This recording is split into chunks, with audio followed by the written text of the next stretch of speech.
My name is Leslie Hamilton, and I am a longtime resident of Wisconsin and Dane County.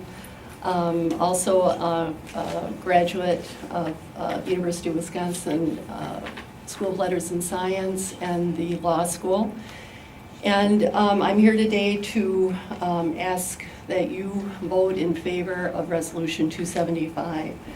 What I have provided for you today is page 17 of what's called the protocol that was submitted to the university by Dr. Kalin. This document is actually probably more like 30 pages long, and I'll be reading just a few excerpts from the protocol. The protocol is intended to describe for the reviewing committee what will be done in detail to the animals that are used in animal research. It's presented to what's called the Institutional Animal Care and Use Committee, which, as its name suggests, and as is required by the Federal Animal Welfare Act, is required by law to review each of these protocols. This protocol was reviewed several times, I understand, over the course of a couple of years, and I believe that the research and experiments have begun. Essentially what you have here are three columns. On one column you have an indication that these are 20 infant monkeys that will be, quote, surrogate peer reared. So you understand what a surrogate is. It isn't like a human situation where you have a surrogate mother. In this case it is essentially a towel wrapped around sort of a flexible spring. And the other side is a column that says mother reared. Those are the 20 comparison infants. In the middle you have something called testing sequence. And on each side you'll see the age of the infant monkey and what will be done to the monkey at that age. And as you see, both the mother reared and the surrogate reared monkeys will undergo exactly the same procedures, and they will, in the end, at age 1 year to 18 months, be killed and their brains dissected to compare. So the difference between the two monkeys is how they're reared. They're going to be undergoing, as I said, the same essential tests. You can see that at 1 to 2 weeks, each of the monkeys will undergo what's called a human intruder paradigm. That's a fancy way of saying that they'll be in a cage all by themselves and a human being will walk into the room. In some cases, the human being will just show the profile. In other cases, make eye contact.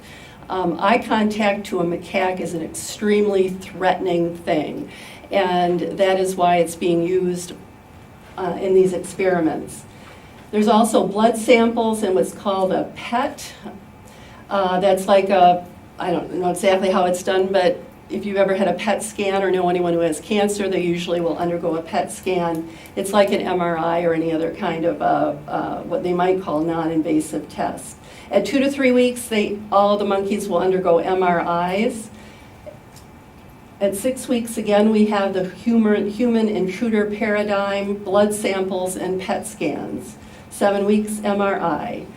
12 weeks, human intruder paradigm, blood sample, PET scan. 13 weeks, MRI. 15 to 23 weeks, human intruder paradigm and blood sample.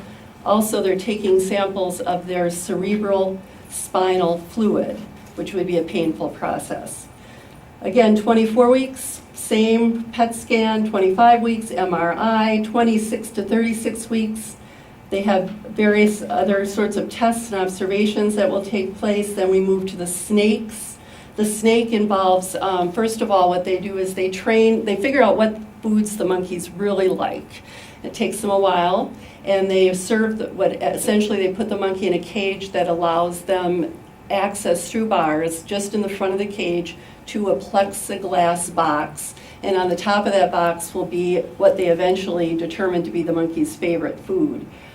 After they've acclimated the monkey to that process of grabbing this food off of the top of the box, they will put the king snake in the box and then observe what happens with the monkey. And then, of course, they'll do the blood samples, the PET scans, the MRIs.